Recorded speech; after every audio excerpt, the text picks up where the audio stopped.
What's up, guys? So today we are working on my Accord again because my clutch master cylinder went out. I was gonna go to work this morning and the pedal just went straight to the floor. Threw some fluid in it and it worked for a minute so I could move it, but when I got back from work it was going to the floor again. And I found, I don't know if you can see it, but there is some nice, okay, well you can't see it, but there's some nice oily residue coming down from the reservoir. So I'm gonna be replacing that today, and I'll kind of do my best to show you guys how it goes and kind of show you guys the process, because I'd like to make a tutorial video for those who are having to do this and they aren't as mechanically inclined, or they just need to know the process. So I'll be showing you guys step by step what I'm doing so you can do that too. So the first thing I'm gonna do is the first step really is I'm just gonna get, I gotta grab a flashlight or something, but let me go grab a flashlight so I can show you guys what I'm actually doing. How about? Okay, so basically, right here, oily residue all along there. But the first step is I've got to disconnect the pedal from the reservoir, and then I got to undo the bolts that hold the reservoir to the firewall. This flashlight's not working very well, but hopefully I can kind of show you guys what to look for. There we go. That's the thing that holds the clutch pedal to the rod. That guy right there. So I'm doing that, and then undoing the nuts that hold this bracket to the firewall, which I believe there are two. One on either side, but if there's a third one, I'll let you know, because there might be a hidden third one, but I think it's just two. So let me get, you can definitely tell there's oil there. Let me get this guy, the actual rod undone, and then the two nuts. Okay, so that's out of the way. This is a 12 mil, and first off, I'm gonna note this in the before I say anything else, but crack this loose before you take your bolts off. So it might be a little bit hard to see, but on the rod, here, let me get my flashlight. On the thing that holds the clutch pedal, the thing that holds the clutch pedal to the clutch master cylinder, it's a cotter pin on the back half of it. And so I had to work the cotter pin out, but now I should be able to just, if I can find it. Now you can see it's starting to come out. See, it has a cotter pin, which was a pain in the butt to get out, but I got it. I also got that nut off, and there's another one on the backside, and there's just the two bolts there.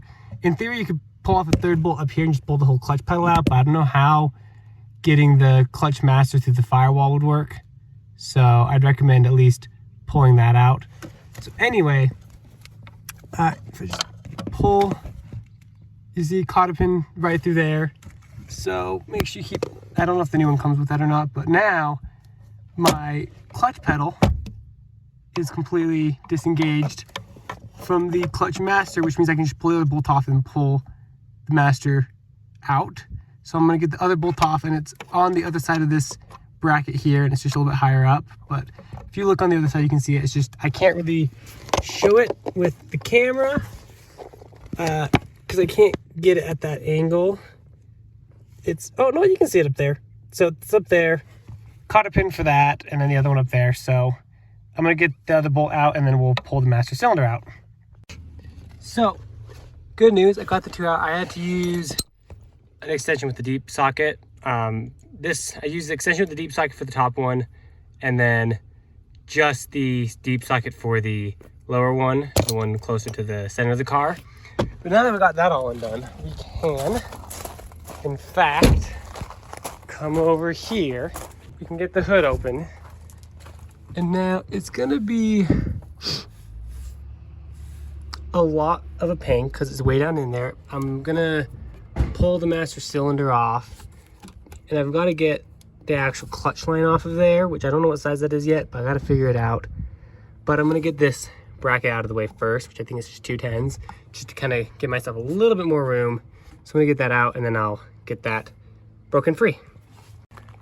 Okay, so that's out of the way. This is a 12 mil, and first off, I'm gonna note this in the before I say anything else, but crack this loose before you take your bolts off. It'll make it a lot easier. I had to break this thing loose with it all flopping around, but when you take these off, make sure you watch your clutch line to make sure that the clutch line isn't twisting with the nut, otherwise you'll end up having a broken fitting, and that's not what anyone wants. So just, if it's, you know, just kind of make sure you wiggle your fitting back and your actual nut back and forth to make sure it breaks free from that line. So that way it doesn't twist the line and snap the line, because that's never a fun day. A lot of curse words will be said if that happens. But luckily mine just broke free relatively easily, which is kind of amazing to be honest. But I'm gonna finish unscrewing it the rest of the way, get this clutch line off, and then pull the master out and show you guys a new one. As you can see, I was successful. Yeah, that was definitely leaking and definitely needs to be replaced, which is why of course we have definitely not OEM, because I can't afford OEM, so I go with whatever has the best warranty. And we have new master, which it has the studs for it, which is very nice of them to include the studs. And then I just got to move the reservoir fitting over, and then we can just slap this thing right in.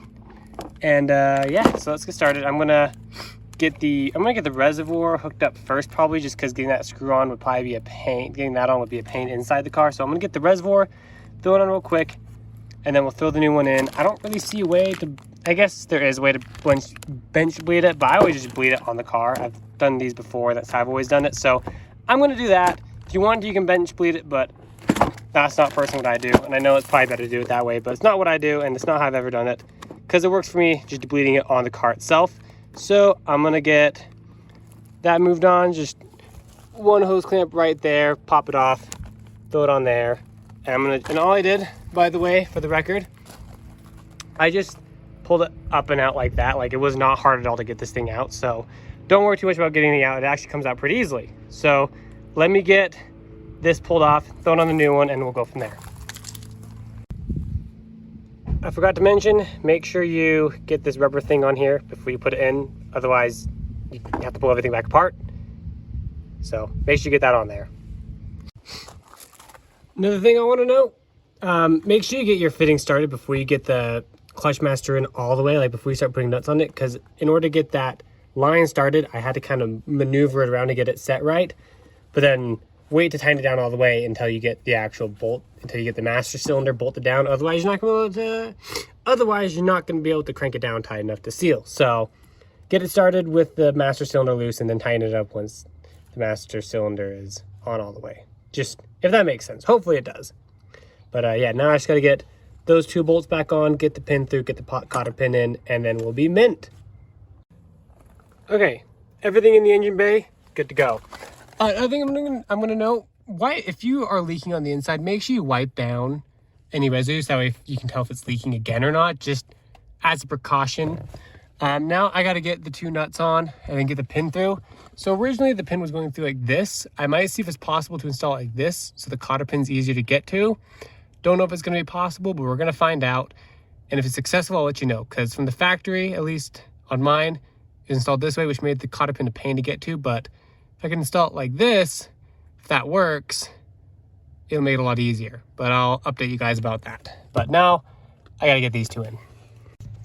All right. So I forgot that the actual, the part where the pin goes through, you need to adjust it out to where your clutch pedal lies, which I've done. I also got the pin through in a way that lets me get the cotter pin through a lot easier.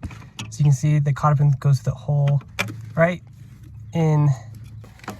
You guys can see it right there above the spring, right above the spring where my flashlight's shining. Put the cotter pin through there, and then you're good to go to start bleeding. And I'll start bleeding here in a minute. Okay, got the cotter pin in. The next step is fill your reservoir, and then I just start pumping the clutch until I start to feel pressure.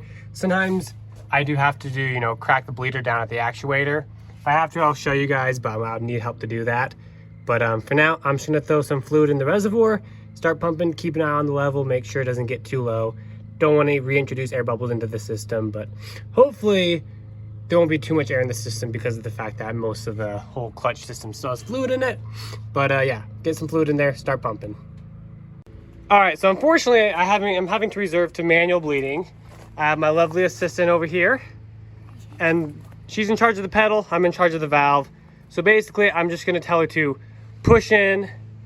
I'll crack open the valve, tell her to push in, I'll tighten the valve, and tell her to pull out. So the whole thing, and just make sure you keep an eye on your brake fluid, and we're gonna get this done. Also, I like to do pumps in between tightening and loosening it, but only do pumps if it's tightened, if the valve's tightened. You can look up a tutorial of how to bleed clutches if you want. This is just how I know how to do it. Well, we got ourselves some pretty good pedal feel, so I'm just gonna do a quick test to see if the clutch is actually working the way it's supposed to, and hopefully it...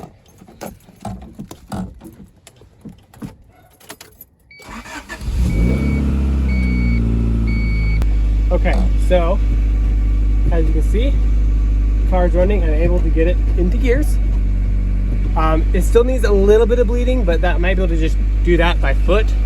But you see, we have a working clutch master. Needs a little bit more bleeding still, but you guys know the process. I'm just gonna sit here pumping it with my foot, checking the brake fluid. But overall, it's working. So, call that done. If I have any other notes, I'll add them here, and see you guys next time.